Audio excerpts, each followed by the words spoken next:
Eh bien le bonjour. Ça fait un moment qu'on ne s'est pas retrouvés ici sur ce podcast.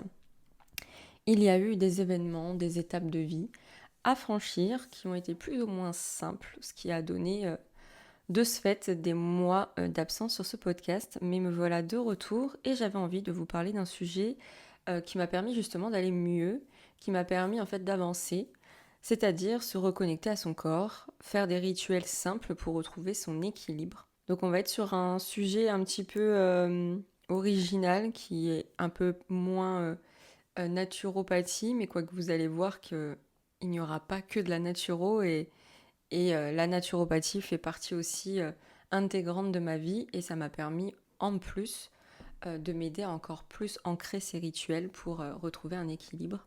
Donc c'est parti.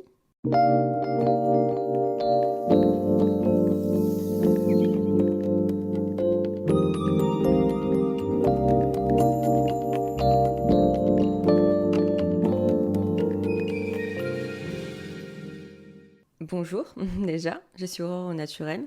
Bienvenue dans ce nouvel épisode de Naturore, ton podcast qui parle de naturopathie, mais pas que. Si vous ne me connaissez pas, je suis sur les réseaux sociaux depuis 2012-2013. D'abord par une chaîne YouTube où j'ai pu parler de bien-être, de produits naturels, de cosmétiques naturels, apprendre à faire soi-même ces produits pour prendre soin de soi et savoir aussi décrypter les compositions, ce qui est très intéressant. Et derrière, on est parti sur tout ce qui était bien-être dans son ensemble, sur la santé mentale. J'ai passé un diplôme de coach, ou du moins où j'ai étudié la science de l'entraînement et la science de la nutrition dans un milieu sportif. J'ai passé aussi une certification d'accompagnatrice de bien-être, de vie, de naturopathie. Et nous voilà en 2025 où je perdure dans ces domaines-là qui me tiennent à cœur, qui sont une passion, mais qui sont aussi pour moi un vrai mode de vie, un vrai état d'esprit. Je suis ravie de te retrouver aujourd'hui pour un sujet du coup qui me tient particulièrement à cœur, qui est se reconnecter à son corps. Peut-être que toi aussi, tu as déjà eu cette sensation de vivre dans ta tête, d'être coupé de ton corps, de tes sensations, ou d'avancer en pilote automatique sans vraiment t'écouter. C'est quelque chose que j'ai moi-même traversé à certaines périodes de ma vie, et j'ai compris à quel point revenir à son corps doucement, avec bienveillance, peut être un vrai point de départ vers le mieux-être. Dans cet épisode, je vais te parler de cette reconnexion corporelle. Pourquoi on s'en éloigne, comment on peut petit à petit retrouver le lien et surtout quel rituel simple tu peux mettre en place dans ton quotidien pour réhabiter ton corps, te sentir plus ancrée, plus vivante, plus alignée. Je te partagerai aussi des outils issus de la naturopathie, des soins du corps, du mouvement, de la respiration, le tout dans une approche douce et respectueuse de ton rythme. Alors installe-toi confortablement, peut-être avec une boisson chaude, et prends ce temps pour toi. C'est le moment de te retrouver. Pourquoi on se déconnecte de son corps ? Les causes principales, en fait, dans notre monde actuel, on vit beaucoup dans le mental. Entre les écrans, le stress, les exigences du quotidien, on est souvent dans l'action, le faire, et très peu dans le ressentir. Le corps devient presque un simple véhicule qu'on pousse, qu'on exige sans écouter, et au bout d'un moment, on se perd en fait. On se perd dans cette routine, on se perd dans le métro boulot dodo, où vraiment on doit cocher des cases, on doit. Je dois toujours faire ça. Il faut que. Et au bout d'un moment, on oublie juste de se mettre en pause et de ressentir les choses, de ressentir les émotions ou même de ressentir ce que le corps a à te dire. Et il y a des signes de déconnexion qui sont probants. Peut-être que tu vas te reconnaître dans certains signes, comme manger sans avoir faim ou sans plaisir. Manger pour manger parce que c'est l'heure de manger et qu'il faut manger. Avoir du mal à ressentir ses émotions et se mettre tout de suite dans le téléphone à scroller ou mettre un jeu ou mettre une série ou mettre une vidéo YouTube pour ne pas ressentir ses émotions, ne pas être seul avec soi-même. Ne pas sentir sa fatigue aussi, ou ignorer les douleurs. Combien de fois on s'est dit attends mais il faut que je fasse ça, tant pis s'il est 23h, je dois finir ça avant de me coucher et comme ça je me sentirai bien. On ignore ses douleurs en se disant « Ah ouais, oui, c'est vrai que ça faisait un moment que j'avais mal à la cheville ou que j'avais mal là. » Et on attend vraiment que la douleur soit insoutenable pour pouvoir prendre rendez-vous. Ou tout simplement ne plus prendre de plaisir à bouger, à se toucher, à prendre soin de soi. Et on se déconnecte complètement de ce qui est notre vaisseau, notre enveloppe corporelle. Et pourtant, c'est à travers le corps qu'on vit, qu'on ressent, qu'on existe, qu'on prend du plaisir. Alors comment revenir vers lui sans pression, mais avec bienveillance ? Pourquoi c'est essentiel de se reconnecter ? Se reconnecter à son corps, ce n'est pas juste une tendance.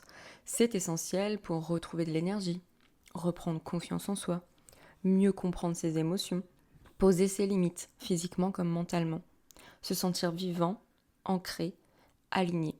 C'est aussi une forme de retour à soi, à une façon de sortir du mental pour revenir dans l'instant présent. C'est retrouver une forme de sécurité intérieure. Quand on se reconnecte à son corps, en fait, on reprend confiance en soi parce qu'on habite son corps. On comprend mieux ses émotions parce que les émotions sont liées au corps. Combien de fois on ressent les émotions à travers des signaux corporels. On ressent la peur avec le cœur qui bat très vite. On ressent le stress avec le ventre qui se serre. On ressent de la tristesse avec une boule dans la gorge. Le corps est lié à l'âme, est lié au sentiment, est lié au mental. Donc se reconnecter à son corps, c'est se sentir vivant, se sentir mieux, poser ses limites physiquement comme mentalement parce que, par exemple, moi je suis quelqu'un qui n'aime pas être collé les uns aux autres dans les transports en commun. Et quand on s'écoute, quand on ressent son corps, on peut poser cette limite physique. On peut soit se déplacer ou soit poser la main sur une personne en disant vous êtes trop proche de moi ou est-ce que vous pouvez vous décaler. Si on n'habite pas son corps, toutes ces limites, toutes ces choses, on ne peut pas les faire. Et concrètement, comment on peut se reconnecter à son corps ? Quelle routine, quel rituel on peut mettre en route ? En premier lieu, c'est tout bête, mais prendre soin de son corps de manière physique, donc faire des soins du corps. Le premier pas peut être simplement de prendre soin de lui, physiquement. Pas dans une optique esthétique, mais dans une démarche de reconnexion sensorielle. Par exemple, on peut faire de l'automassage. Moi, ça m'arrive régulièrement de prendre un peu d'huile et de me masser les bras, les épaules, me masser les jambes, me masser les pieds. Et puis, quand on se sent un peu stressé, masser son ventre. Ça va nous permettre de nous détendre. Ça peut être une première chose à faire. Mais aussi prendre soin de sa peau. Faire un soin, mettre du lait corporel, mettre une huile végétale, prendre conscience en fait de prendre une crème et prendre soin de sa peau en se disant bah là ça lui fait du bien. Par exemple, moi je suis tatouée et quand je me crème le corps après une douche, je me dis je sais que je prends soin de mes tatouages et qu'ils vont mieux vieillir, mais aussi je fais un espèce de balayage corporel en me disant où sont les tensions, où est-ce que j'ai des petits bobos. Tiens là, il faudrait peut-être que je mette une huile essentielle ici parce que je me suis fait piquer par un moustique. Et là je vois qu'en fait j'ai la peau un peu plus sèche, donc je vais mettre un peu plus de crème. J'ai un trapèze qui est un petit peu plus douloureux et j'ai une mini crampe, je vais mettre une huile essentielle qui va m'aider à détendre ce muscle. Être conscient de ce qu'on est en train de faire en fait. Comme prendre aussi des douches conscientes et se dire je sens l'eau sur mon corps. Combien de fois on prend sa douche juste pour se laver vite et après continuer et aller faire d'autres choses. Là, je vous invite à prendre une douche et à être en conscience de se dire j'ai de l'eau qui coule sur mon corps. Est-ce que je sens l'eau couler sur mon corps ? À quel endroit ça coule ? À quel endroit je sens que c'est plus sensible que d'autres ? Est-ce que j'arrive à ressentir la température ? Est-ce que j'arrive à ressentir vraiment le contact sur la peau ? Ce sont des gestes en fait qui sont quotidiens, mais il faut en prendre conscience. Il faut conscientiser le fait que cela fait du bien à son corps, par exemple de se brosser les dents, de se laver les cheveux, de mettre de la crème, de faire un soin, de soigner les bobos du quotidien, de couper ses ongles. C'est tout bête, mais ça vous permet vraiment de conscientiser le fait que votre corps, c'est votre vaisseau, qu'il est unique, qu'il est à vous, que d'autres peuvent le sentir, mais que vous-même, il faut que vous soyez conscient de votre corps. Aussi, je vous invite à bouger en conscience. Bouger n'a pas besoin d'être synonyme de performance, mais c'est avant tout un moyen de sentir son corps. Marcher sans écouter de podcast, par exemple, ou écouter de musique, juste être présent. Présent de son corps qui se meut dans la nature ou dans l'environnement. Vous pouvez faire aussi du yoga doux ou des étirements matinaux. Moi, j'aime bien me poser 10 minutes, 15 minutes le matin et m'étirer, ressentir là où ça tire et du coup passer un peu plus de temps à travailler sur telle ou telle zone de mon corps. Faire de la danse, même danser chez soi en mettant de la musique, sans par exemple prendre de cours ou que ce soit une performance, mais sentir les mouvements de son corps. Faire du sport et sentir les bienfaits des mouvements. Savoir où est son corps par rapport à telle ou telle position, savoir où poser ses pieds pour avoir tel ou tel étirement. C'est tout bête, mais beaucoup de personnes n'habitent pas leur corps et ne savent pas comment ils sont dans la 3D, dans l'environnement. Beaucoup de personnes, vous vous rendez compte que vous leur montrez un mouvement et qu'ils n'arrivent pas à le refaire parce qu'en fait, ils n'habitent pas leur corps et qu'ils ne savent pas ce par quoi il faut passer pour faire tel ou tel mouvement. Donc ça veut bien dire qu'il y a une déconnexion en fait. Il n'y a pas de jugement dans mes paroles, juste c'est des constatations que je peux avoir au quotidien. Et aussi, surtout, s'ancrer par la respiration abdominale. Je vous invite à vous asseoir posément et à respirer, mais surtout à être conscient de là où l'air rentre et l'air sort, et faire gonfler son ventre, puis faire gonfler vraiment au niveau des abdos, et se rendre compte que ça passe par la gorge. C'est des trucs vraiment tout bêtes parce que c'est inné. On respire de manière inintentionnelle, mais parfois, pendant 2 ou 3 minutes, se concentrer sur ça peut nous permettre de se reconnecter à soi-même. Et aussi, il y a les rituels du quotidien.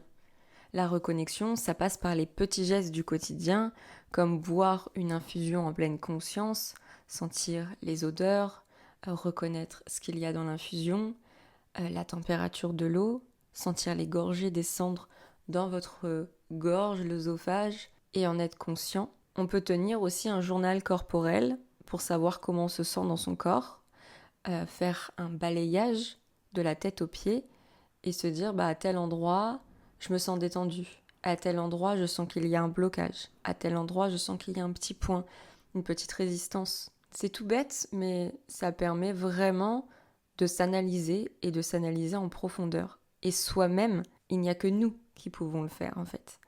Même si on va voir un ostéopathe qui va vous dire là et là je sens que tu es un petit peu tendu, etc.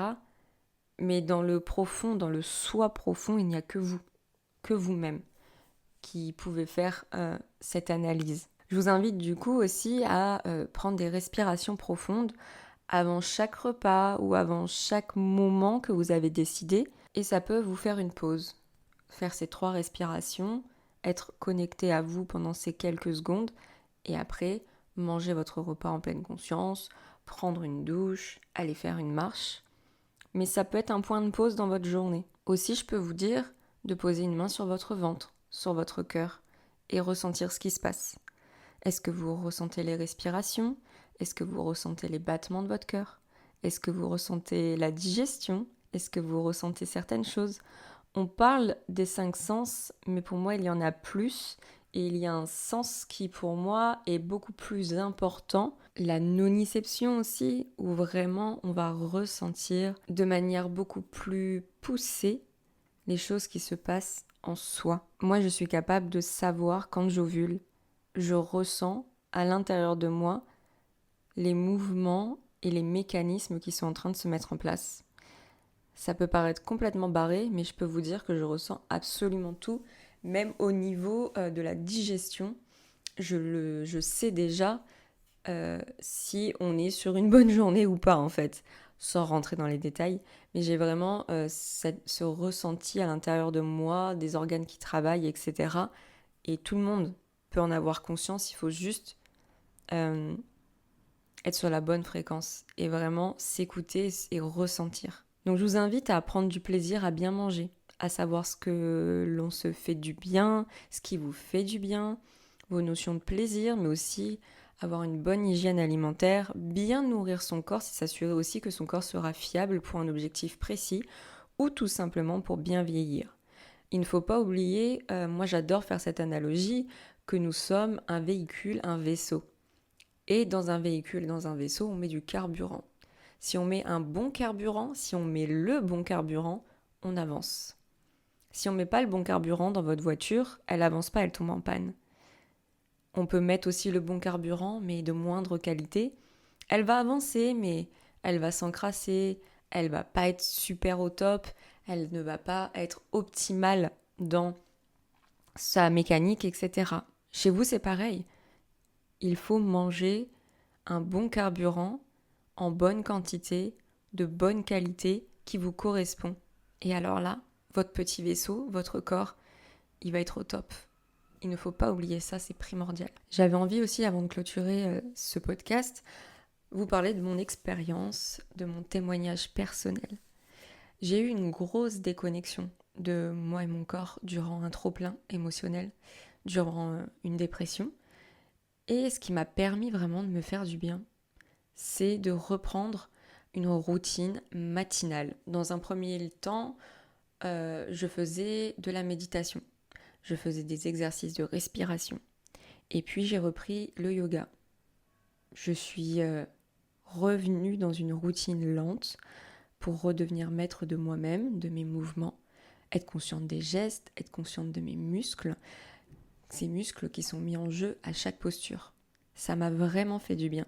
Reprendre la méditation avec ce souffle, cette cohérence cardiaque, reprendre cette connexion entre l'esprit et le corps, voir que à chaque respiration profonde, je pouvais détendre telle ou telle zone qui me faisait énormément mal dès le matin.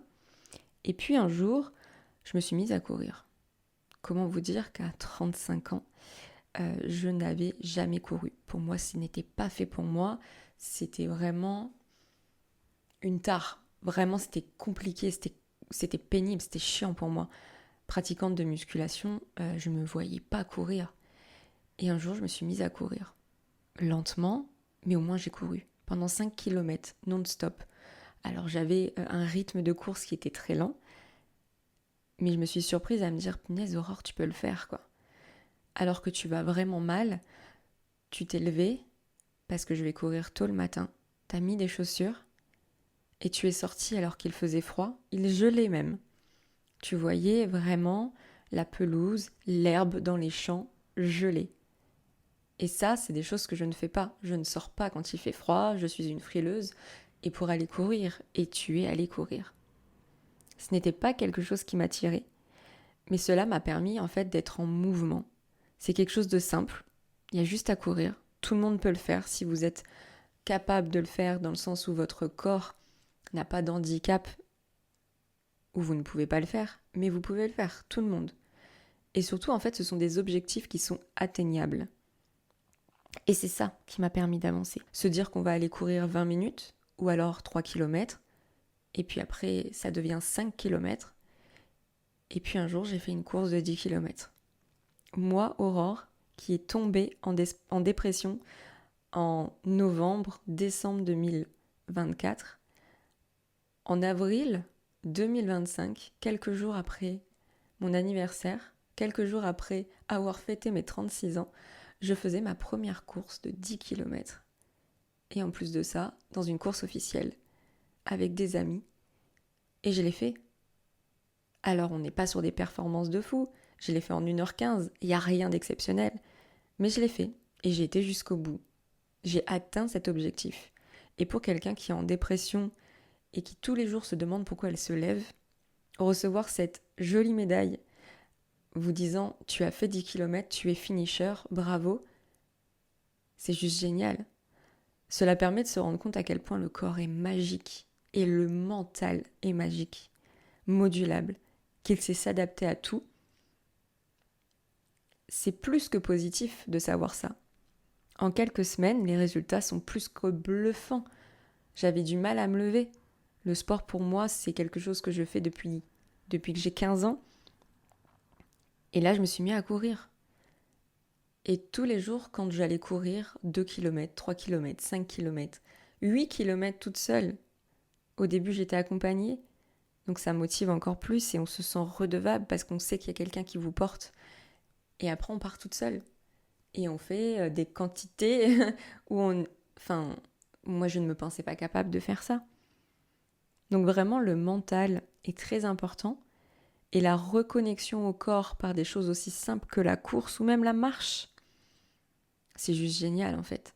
Même le yoga, savoir tenir certaines postures, savoir faire un handstand alors que vous ne le savez pas faire il y a quelques semaines, c'est se rendre compte que quand on est connecté au corps, il y a des choses qui sont tellement magiques.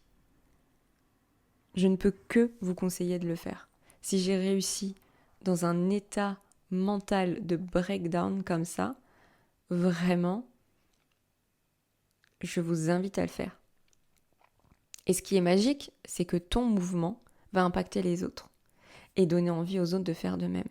À travers les réseaux, je partage mes petites aventures. J'ai partagé le fait d'être retournée à la salle de sport plusieurs jours par semaine, à 7h30 le matin alors que tout le monde dort. J'ai partagé le fait que j'allais courir. Et en fait, plusieurs personnes m'en ont félicité et m'ont dit que ça leur avait donné aussi envie de s'y mettre ou de s'y remettre. Certaines personnes se sont remises à la course ou même m'ont dit grâce à toi Aurore, je me suis réinscrite à la salle de sport après 5 ou 6 ans d'arrêt. Merci Aurore. Et ça, c'est le plus beau qu'on puisse dire à quelqu'un qui était dans un mal-être profond quelques mois auparavant, où on te dit, mais grâce à toi, je vais mieux, grâce à toi, je me suis remis en mouvement. Alors que soi-même, on était dans le fond du fond du fond il y a quelques mois. Donc, en plus de ça, ça ne peut que irradier de manière positive quand on fait des bonnes choses. Personne ne va vous dire « Ah mais t'es nul, t'as été faire un run. Ah mais t'es nul, t'as été au sport à la salle à 7h du matin. » Non. Et surtout, comme disait Jérémy Ferrari dans une de ses interviews, on ne se sent pas plus mal après un run en fait. On n'est pas en dépression après avoir couru 10 km. Non, parce qu'il y a tout ce qu'il y a autour de la physiologie, des hormones, des endorphines, de la sérotonine, de la dopamine, qui peuvent vraiment vous faire du bien physiologiquement. Et c'est ça qui casse la dépression, c'est qu'on amène des nouvelles et des bonnes hormones. Donc pour clôturer cet épisode, je voulais vraiment te rappeler cette chose, c'est que revenir à ton corps, c'est revenir à toi en fait. Après, pas de pression, ça ne se fait pas en un jour. C'est un chemin, une pratique, une forme d'écoute que tu vas réapprendre chaque jour, sans pression. Et il va peut-être te falloir toute une vie, mais c'est pas grave. Marche par marche, petit pas par petit pas, on avance. Alors peut-être que cette semaine, tu voudras simplement choisir un geste, un petit rituel, un mouvement, et voir comment ton corps y réagit.